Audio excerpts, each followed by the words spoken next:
great day, Fundamism community. We got a real gem for you today, but prior to introducing him, we'd like to shout out to our sponsor, Charlie Hustle, that's doing amazing things in the Kansas City community. If you know nothing of Charlie Hustle, go to charliehustle.com to learn more. If you know a lot of Charlie Hustle, you know that you probably don't have enough of their cool shirts. So you too, go to charliehustle.com to learn more.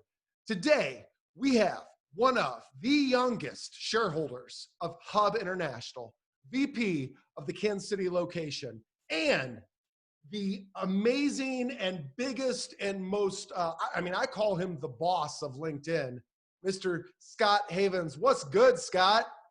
Ooh, wow. That was, I feel like, have you done media before in the past, like local television or sports? Six times, exactly 6 times. I had a buddy of mine, Harry Campbell. He's former CEO of Dairy Vision, does a ton of public speaking, interview a bunch of CEOs, and then Joel Goldberg and Kendall Gammon did it. And I was like, wow, they are really good. I feel like you have a ton of TV practice because that was an incredibly that's not an amateur, like a business person like me. I would have totally butchered that. That seemed like a pro.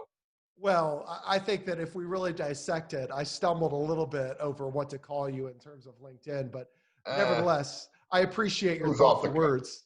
But coincidentally, what you did do while shedding light on and thoughtfulness on me is you kind of established what a big deal you are in your circle just now. You may not have noticed that, but oh yeah, you've been on the podcast circuit. You've been talking to community leaders, to loud voices across Kansas City. That is how I became familiar with your name, and I've been kind of watching your journey just very briefly over the course of probably the last 4 or 5 months, probably more so since the pandemic started. So I really want to start with talking to you about that. But before we get too far down the path, one question that we ask every single guest, brother, is what do you do for fun?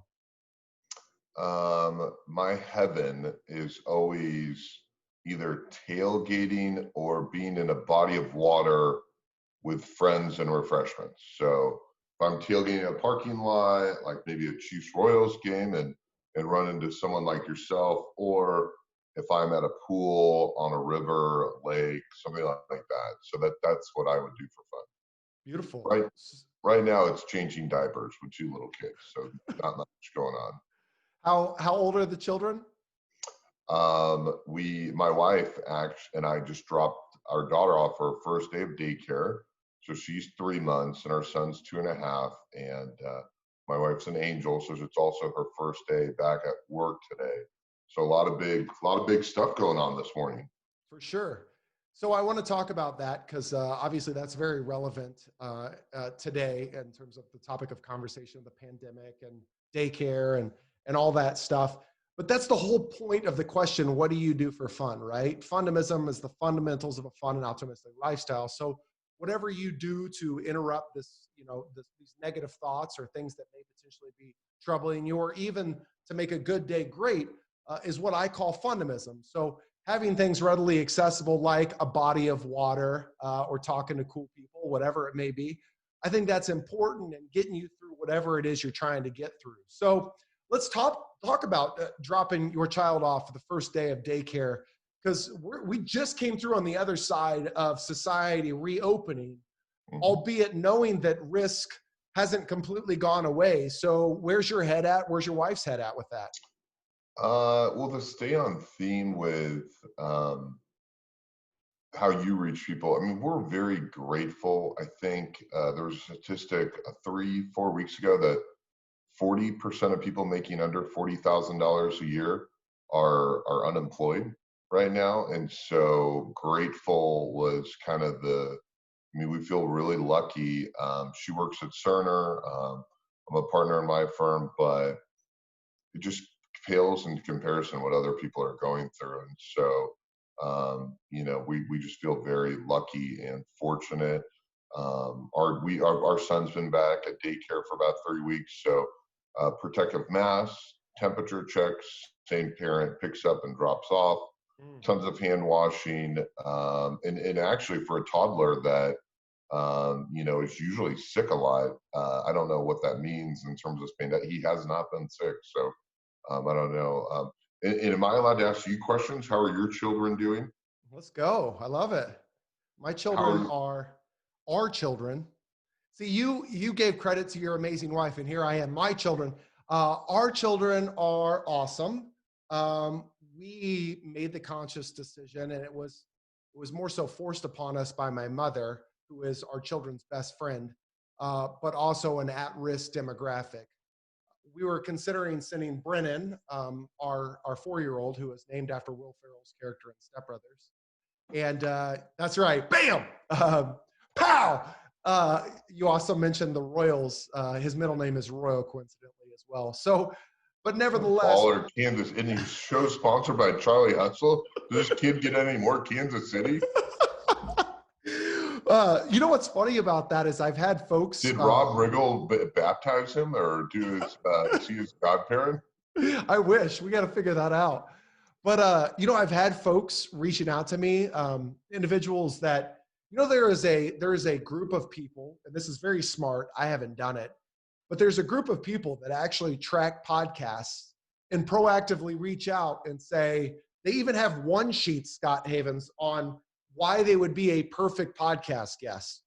And Wow. yeah, it's crazy. So it's like a speaker one sheet of all the things that you've accomplished, but it's as a podcast guest. So I've gotten like 3 or 4 recently in the last couple of weeks. And what's interesting about that is this one gentleman, he actually said, I know that your target market is Kansas City and you're very Kansas City proud, and I'm out of whatever city.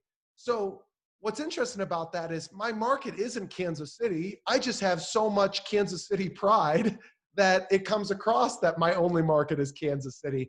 And you and I talked about this before. It's actually one of the markets that I do the least amount of work in, which we could talk about here in a brief moment. But going back to what you said, our kids are amazing. We made the conscious decision not to send Brennan to summer camp or summer care because my mother said that if we did that, then she wouldn't be able to come around as much for fear of potentially being at risk. And our children love their beep so much. Beep. Call That it was my beep. next question. So Beep Beep, that's her nickname because every time she rolls up to the house, she honks the horn ever since they were babies. So her name is Beep. But that's the decision. I would say that I don't have a ton of fear anymore. I just believe in making logical decisions, protecting yourself, your family. And the unfortunate thing is, when you're out and about, you can't protect yourself from other individuals' belief systems or behaviors or whatever it may be. So you just really got to be conscious. Exactly right. No, I think Cerner sent out a company-wide email. I don't know if it was confidential, but they used the word values. So instead of using a word that could trigger people coming back at each other, they just said, whatever your values are, that's what your decision is and what you're trying to do. Elena Mueller, the author of Coffee Lunch Coffee, 8 years ago, taught me that speakers are going to generate more commerce outside of Kansas City. Kansas City is the 32nd. Someone threw out 35th, 32nd, 35th largest metro in the country, about 2.5 million people. But if we go to a Houston or a Chicago, there's 10 Kansas Cities in there. And so people, it's also like, you got a guest from out of town. It adds some cachet. And so I would always assume that, in terms of booking speaking events, people are going to want you from out of Kansas City. For sure. That's a great point. It's also, it kind of runs parallel to that beautiful painting or beautiful, World Series trophy or whatever you have in your house. That's a replica, just so you know. It's not. What, that book? But it's like that piece of something in your heart that has become, you've become numb to because you see it all the time. But somebody comes into your house and they're like, oh, Scott, that's amazing. Where did you get it? You and myself are so active in Kansas City that we're kind of just like, we're there. We're the painting that everybody sees. So, but shedding some light on you, because this is something that you do a really amazing job at. You are just a legend in the LinkedIn network space. And so I had that. Don't shake your head. I paid Paul to say that, full disclosure, just so everyone knows. So, dude, I cannot stand this term influencer that gets tossed around because to me there's a negative connotation, and oftentimes you see this influencer term and you follow influencers and you wonder, like, is this your authentic self? Is this your true self? Is this you all the time? I really believe that there's power in vulnerability and authenticity. And so I've been seeing you connected to everybody on LinkedIn. I mean, you're always getting tagged. You always have some thoughtful word to share with others. And for one reason or the other, you start tagging me and stuff on LinkedIn. Now, we had never met. We had never talked. I didn't know you. We hadn't connected. And now all of a sudden you're tagging me in your LinkedIn posts. And as a result, people are starting to follow me more. They're starting to shout me out. And so I don't know what drew your interest in me, but what that showed me in you is that, man, you're a genuine dude. Like you aren't out there just trying to be a quote unquote influencer. You're trying to drive true change and be authentic. And I knew that, Scott, when we finally connected on the phone. And I said, you started to try to identify ways to help me build revenue with no expectation of anything in return. And the reason why you do that in conversation was right now, the speaking realm has kind of been, it's been down, right? You're not doing a lot of live events. I'm not doing a live events. You knew that. So you said, Paul, I know you got a family. Let's think about some ways to generate some revenue. And so we start talking about it. And then I said to you, how does this benefit you, man? Like, why are you saying this to me? What is this? And you said, man, I just, first of all, I love our city. And I love helping others out. I know oftentimes not everybody is thinking about things in a manner that's truly going to move themselves forward if they are always putting others before themselves. So you said, I feel like if I could boost you up and you could see some success, well, first of all, that'd make me feel amazing. But also, man, I like to be associated with cool people. And so my brand associated with your brand, even if it's just tagging each other on LinkedIn, would be amazing for our following. And that right there blew me away. So that is a very long-winded way to say, how did the hell did you get this way? No, and I started tagging you because it's clear that you are super genuine and that you aren't doing it to promote anything other than helping others. And then helping others is your brand. And you were super nice in just mentioning that. I was like, hey, well, one, if I help you and I associate my brand with you, people are going to think I'm cool and then I'm going to make more money because we can associate with each other. So there's value in once people create something, and you've created what you've done on your own. I've created what I've done on my own. So we're beholden to no one. And so it's our own personal decision. No corporation or company tells us what to do. We vet everything ourselves. And so it is genuine. When I was a junior at the University of Kansas, I was failing miserably at school. And my parents are like, hey, you're going to JUCO and you're staying home and you need to get your stuff together. And I was like, okay, all right. Well, I knew this was coming. And so my dad was in technology and he's like, hey, this LinkedIn thing helps you connect. And so I've always loved being someone that knows a lot of people. That was kind of my value. I'm dyslexic, so I really struggled in school. So I always helped connect with others, not because I was maybe the most friendly guy. I love people, but I needed their help. I mean, I didn't know what the notes were. I didn't know what the test was. I had to bring people together in order to get through life because that's what society expected of me. I had to graduate college. And so LinkedIn was there when I was home by myself with nothing to do. And so I adopted the technology. You receive positive reinforcement when you're getting ahead of your peers in something, just like whether it's, Malcolm Gladwell has a lot of great books. And he writes a lot about this, in terms of, if you're one of the best in what you're doing, even though it's the C league and you're the top player, you still get a lot out of it, even though Yeah. you're in the A league, but you may be a bottom player. So I was in like some F, G, or H league of LinkedIn in college, but I was compared to my peers, it was good. So, still to this day, I want to be better than people my own age. So I just really work hard at it because it gives me positive reinforcement and it makes me feel good to know that I'm good at something. And so I wish I had some great way of like, man, I love helping others, but that's like my subconscious thought. Yeah. But in general, I think others benefit from it. I just, once you start shouting out people know that you're like getting paid for it, or you're doing it because, well, I shout out clients, to be fair. That's a client of mine. I always do that.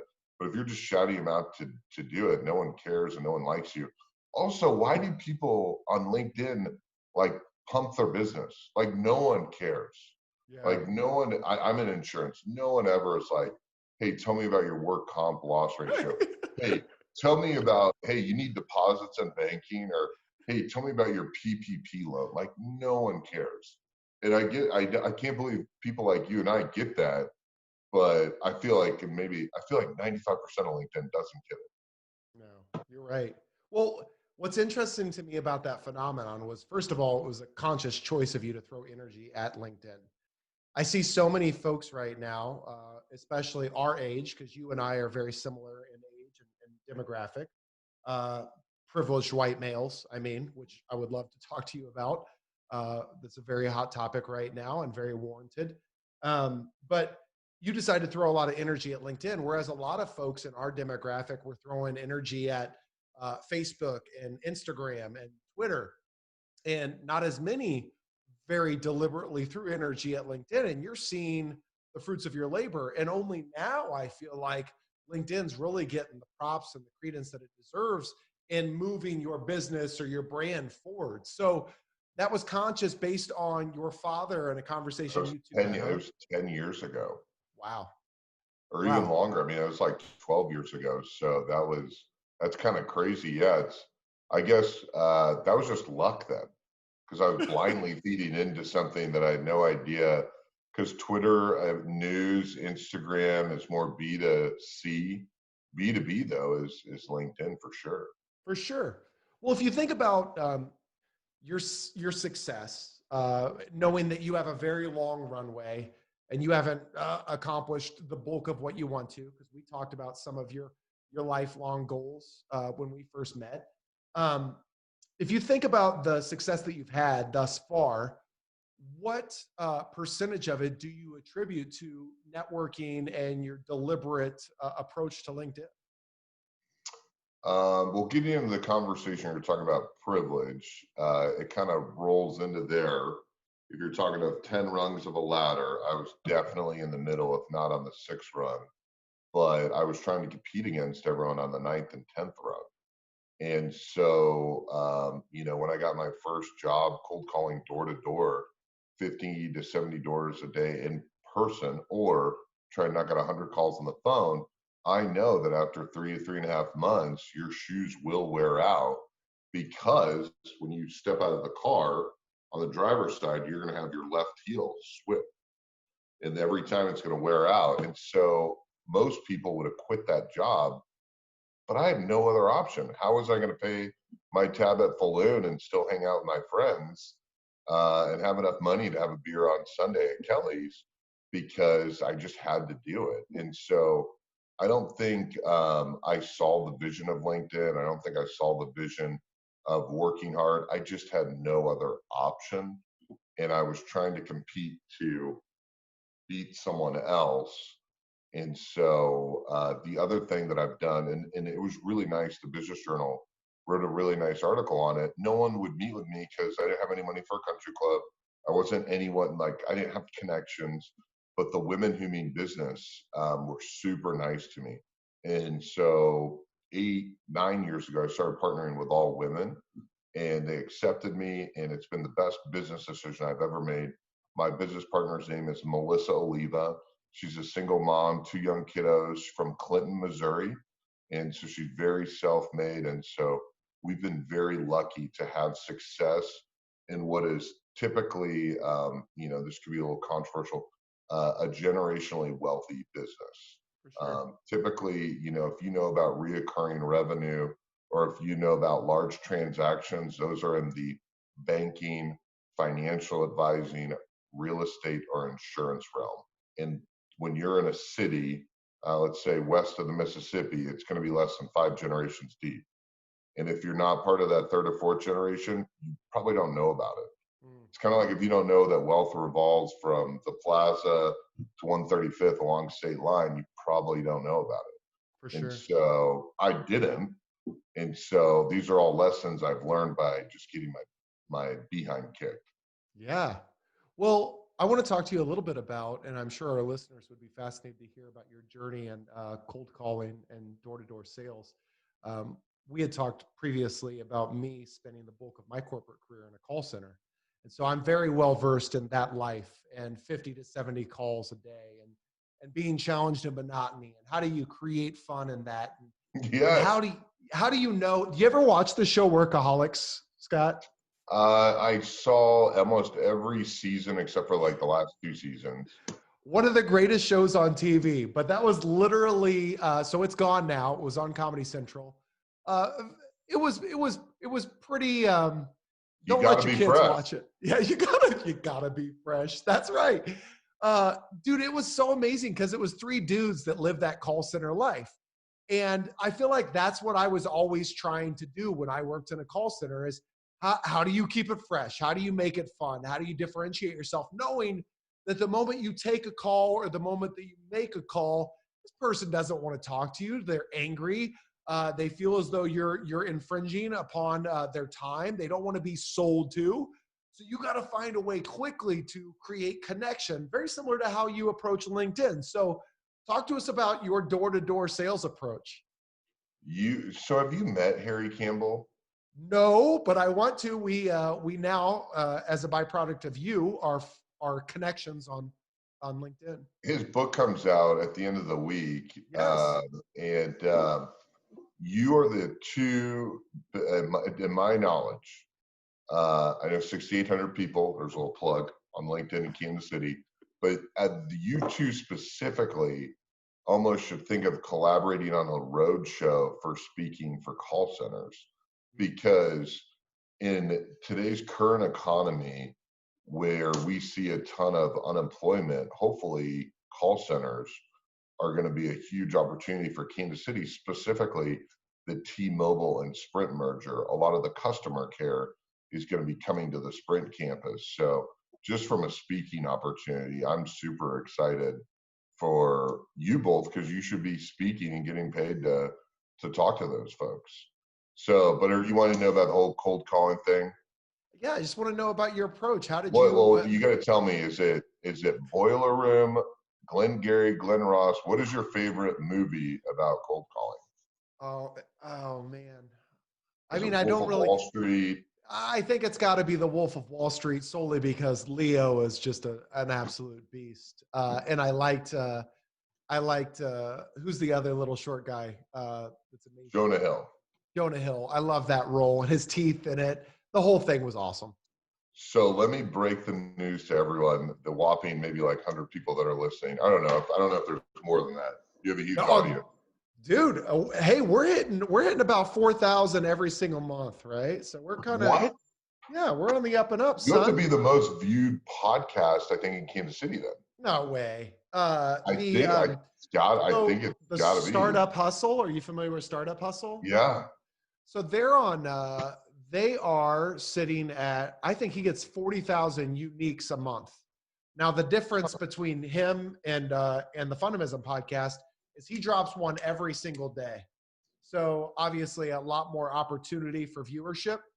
I just do one a week because I don't want it to be a job, Scott. Part of this is like, I Yeah. want it to be fun and lighthearted, and I don't want it to be something that I don't look forward to, or I consistently just like, oh my gosh, here we go again. But no, we got a good listener base, and the cool thing is it's not a lot of Kansas City folk. I mean, there's some, there's a bunch, but I'll go do Wisconsin Farm Viewer or McKesson Pharmaceutical or, Oh, some other, awesome company. And there'll be 5 to 10 to 30 people that follow the podcast as a result. So don't yeah, sell I'm us short actually, or yourself.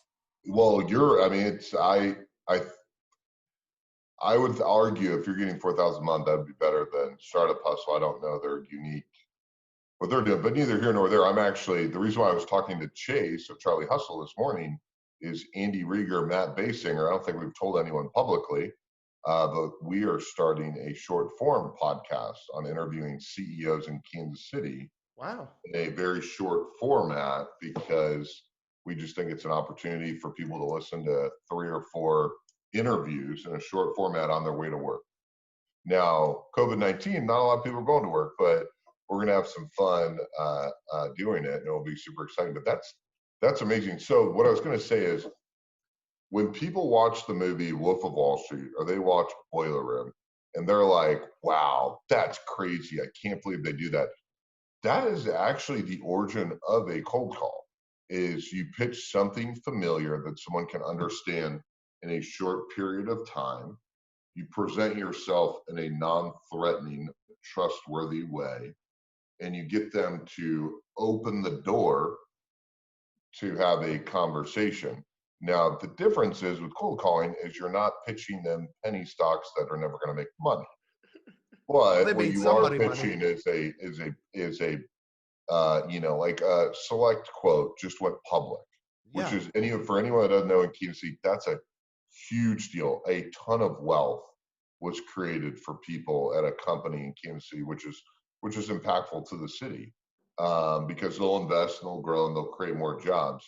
And so whether it's select quote, I worked for a company called Worldwide Express, and I was simply trying to find out what they were shipping so I could switch them over to UPS.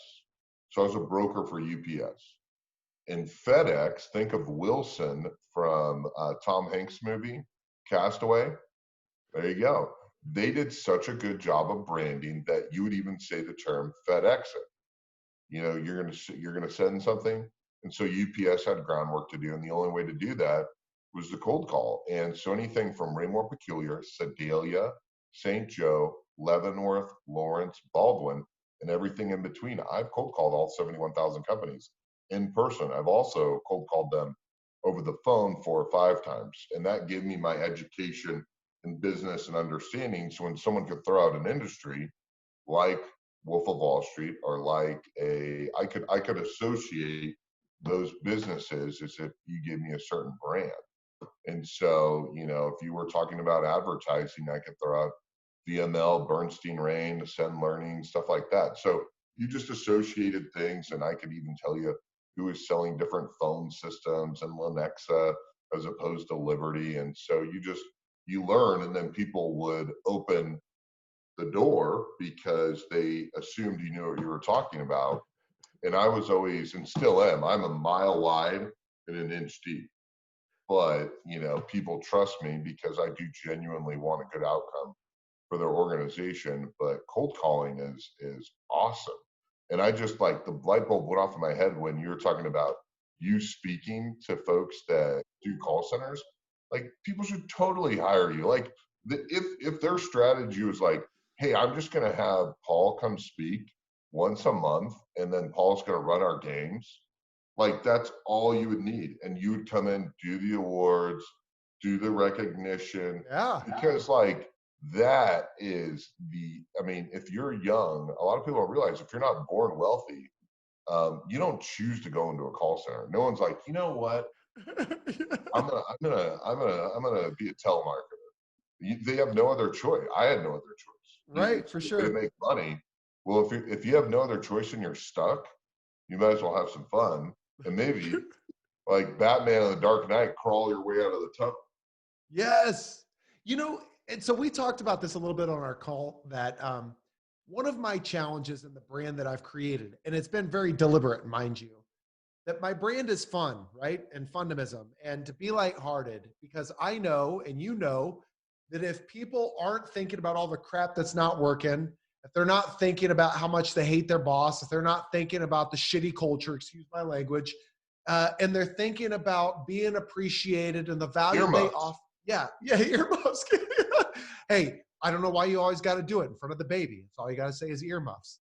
But So we're talking about nevertheless, culture. Sorry to interrupt. no, it's perfect. Um, as you know, there's a lot more substance to what I do than just talking about fun. But fun is my entry point. That's what I could showcase. That's what people see. And then when I get in, we could really dissect where the company culture is and how to drive productivity and how to create meaningful one-on-ones and energizing team huddles, because that's something that not a lot of organizations do.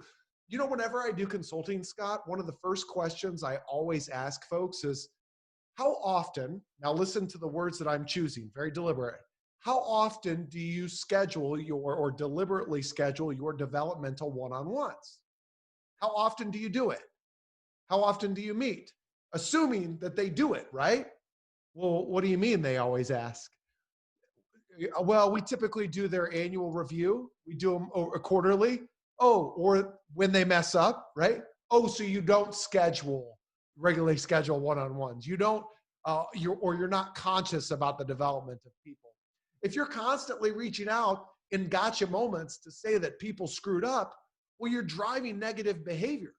But to your point, if you're holding meetings every single month on R&R, rewards and recognition, and you're showering people with praise, and you're acknowledging people for a job well done, and you got a board up on the wall that has company verbatims and customer service reps, kudos of what they're getting, well, then it's showing people that you truly care and that they're bringing value. And as a result, they'll be more willing to ride for you and produce at a level that connects with your consumer base. So going back real quick to your approach. Well, Go ahead. one quick thing. Go ahead. Instead of paying a sales manager 150, 200 grand, they can pay a consultant $30,000, $40,000 annually to do that. Secondly, I would throw a third layer on your question. How often are there one-on-one feedback meetings rescheduled? Oh, that's a great point. Because Great. when they one, are they scheduling them? But two, they are rescheduled like crazy. Yes. And I'm completely guilty of it. My partners are completely guilty of it. Everyone I know. In fact, no one really starts a meeting internally until it's 10 minutes into it, just because as a society, that's what we've done. I know Amazon has a rule against that, and that's a really cool thing to study. But in general, though, how often are they rescheduling them? Because they're there, and what people don't realize is, oh, that's great, talk about fundamentalism, that's great, talk about culture. No, if you have millennials or Gen Zs, you can pay them $10,000 less and retain them for 2, 3, 4 years by simply knowing how they're doing on a weekly basis and giving them feedback. They will gladly accept less money. They will gladly spend way too much money on their brunch on Sundays. They will gladly overspend and not buy a house. But you can keep them. And so very few companies have figured that out. And a lot of the companies people read about in the business journal as the cool companies, Yes. they figured it out.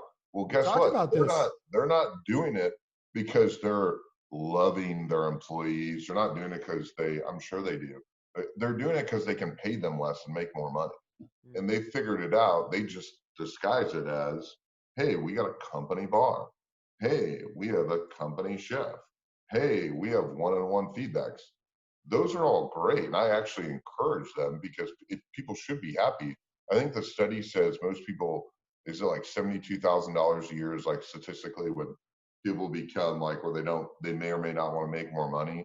And so to your point, that feedback is critical to the success Right. for everyone to be employed, to pay your mortgage, pay your car payment, etc. Well, so that takes us to our first interaction on the phone. Now, mind you, this is our second conversation that we've ever had. I feel like I've known you for a lifetime. Well, it's because we're the same age and we both can quote the same movies. That's true. So I'm just true. assuming that when you were talking about the paintings that I have in my house, like one, I have none. They're all from like Nebraska Furniture Mart or like whatever my wife picks out. But I saw one of Dumb and Dumber with Harry and Jim Carrey Yeah. on the motorcycle, Yeah. and they're Yes. just smiling. That's the painting I want, but my wife won't let me get it. Where would you put it? I mean, that's the question. Well, I would love to put it when you walked in the house, but that would, it would probably go to the garage or the basement, just to let people know when they come in, hey, this guy plays for keeps. He gets it. And Yeah. well, so I knew that. I knew that about you. I knew that about you because you say that you're not into art. And then you come to this podcast today rocking a freaking tuxedo shirt. Tell me you're not into art. Look at that bow tie right there. It's got my name on the back too. It's a jersey. Oh I my got 4 of them. gosh. Well, so our first conversation, we're talking about how to get ahead, right?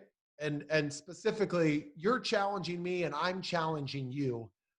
And who are we? We literally just met, and you said, "Man, I'd like to challenge you."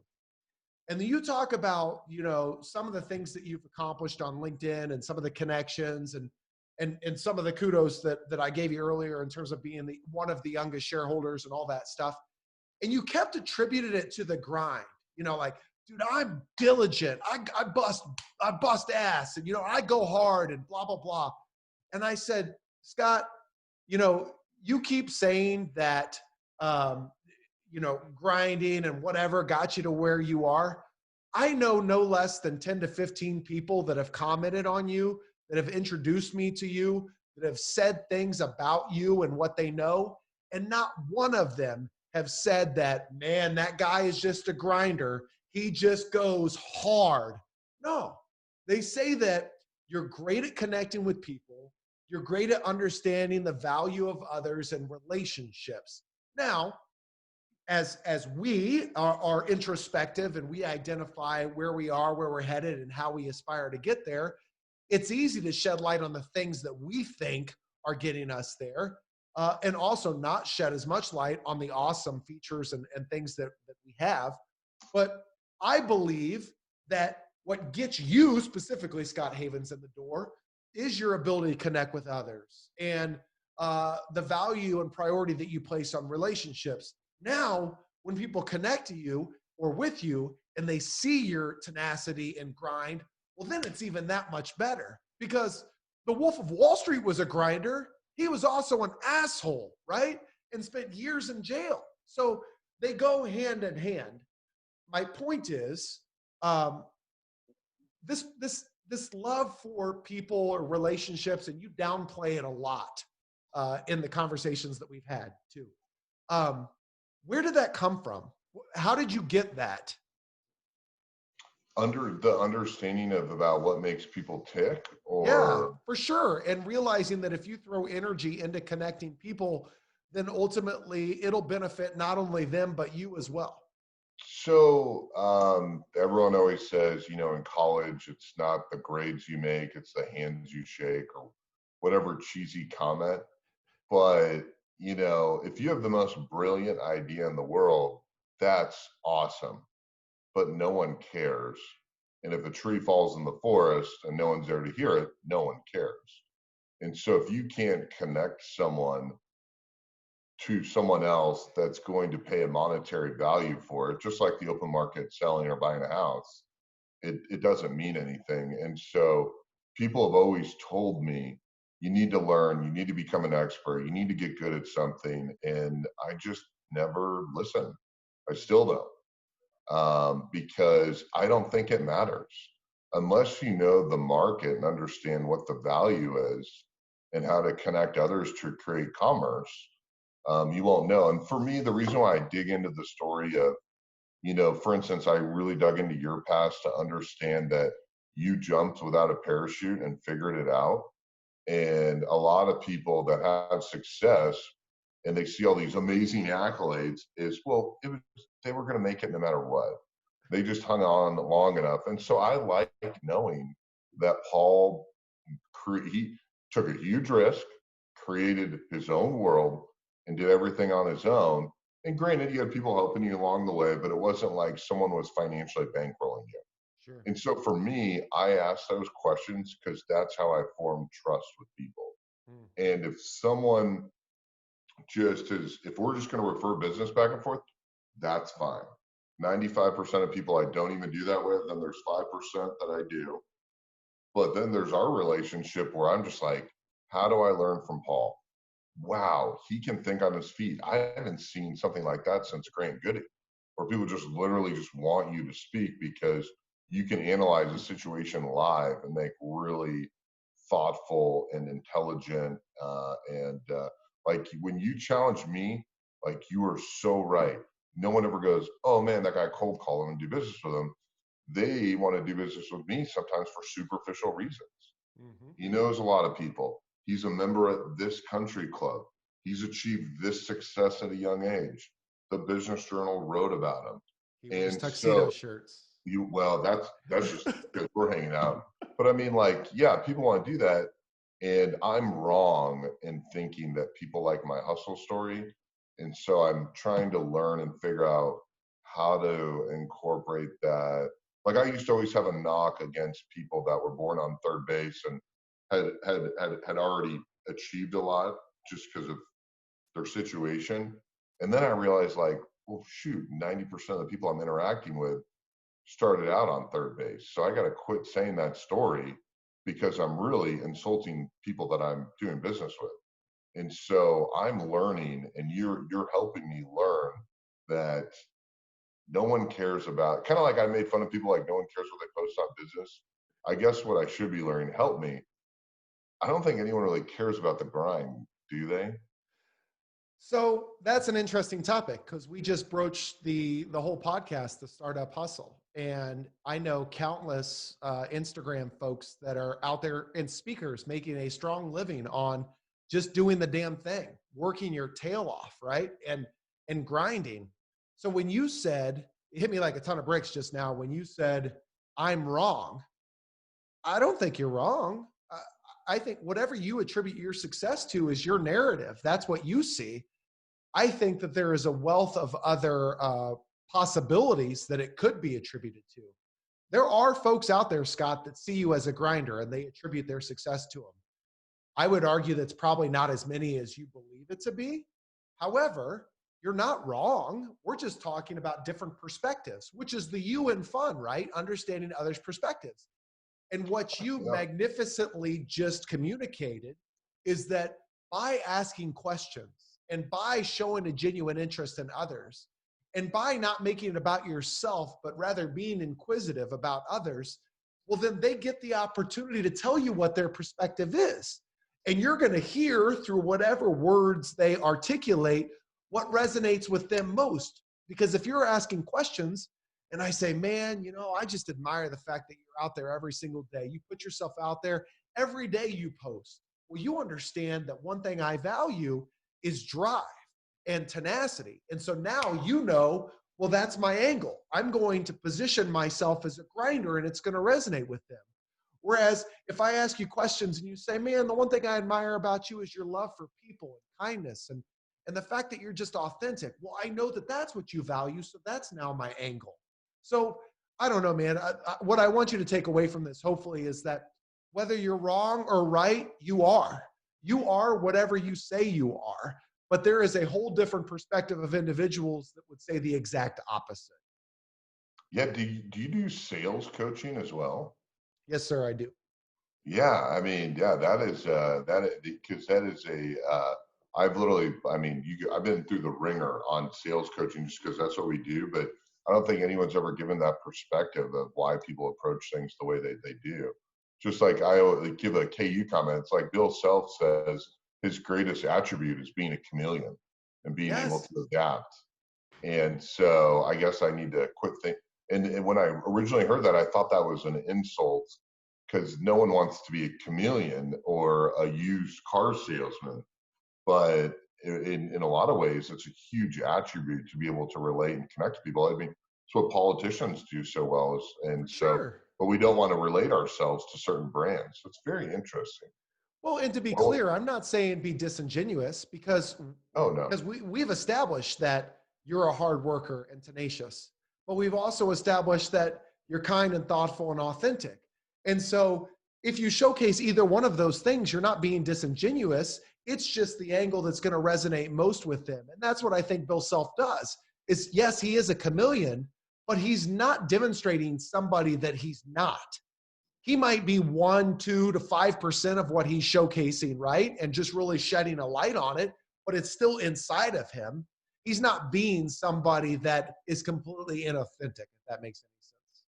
Yeah, it's like a chameleon conductor knowing which notes to hit at certain Yes, times and what to emphasize to get the message across as a communicator. So very, very for sure. interesting stuff. Well, So I'm always like, hey, how do I wrap up? And then I'm like, well, this isn't my show, so I need to listen. you got a 10 o'clock. I want to broach one last subject with you because we said we are going to, and I always want to fulfill on commitments. A lot of people don't know this, but in the call center space, one of the things I admire about it is its diversity. So growing Mhm. up, I was around all walks of people, all different types of culture, all sexes, all sexual orientations. And gosh, it made me feel so much more respectful and knowledgeable of surroundings outside of what I was accustomed to. Right now, we're living in a crazy, crazy divisive society. The stuff that happened with George Floyd on camera was absolutely ridiculous and crazy. And what I can't stand right now is the folks that are so outspoken in the acts of others, but aren't as outspoken in that act of the murder, right? And I'm going to take it even one step further in saying that there's so many out there right now, Scott, that are poo-pooing how people are handling it, and saying, well, what you're doing about it isn't productive, it's not helping. But very few, Scott, are offering up realistic solutions of what could potentially work or how to do it. So I know that this is a very, very deep subject that we're going to cover in a minute or two. Tell me your stance on diversity and experience, and what are your thoughts on everything that's going on in society right now? I think the more that we all learn about diversity and inclusion, the more we realize we don't know. And so it's a journey that everyone needs to go on, and it's a journey that everyone should be open minded to. And when I was watching the news, a local reporter said, I'm just telling you that people prayed because they prayed. I'm telling you that they protested because they're protesting. I'm telling you they sprayed graffiti because they sprayed graffiti. So I would encourage people, watch local news. What is actually going on in your community, not what someone thinks about it. That's a great way to do it.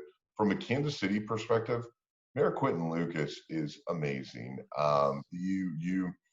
If he was not the mayor, I would be really worried about things going on in Kansas City. But just know that he's going to extend an open hand and a hug. I know it's COVID-19.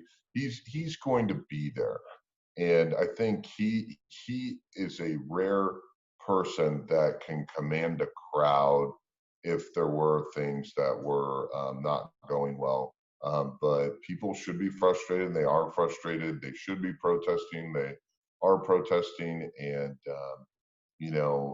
unfortunately, with cameras, we're going to see more of this. And,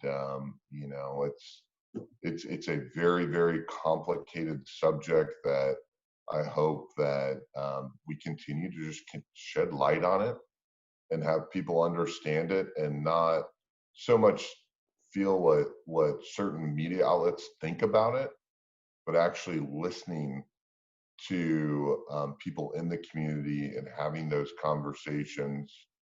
And I credit a lot of my knowledge to the Centurions Leadership Program, which is through the Kansas City Chamber of Commerce. I grew up in a bubble where it was really interesting.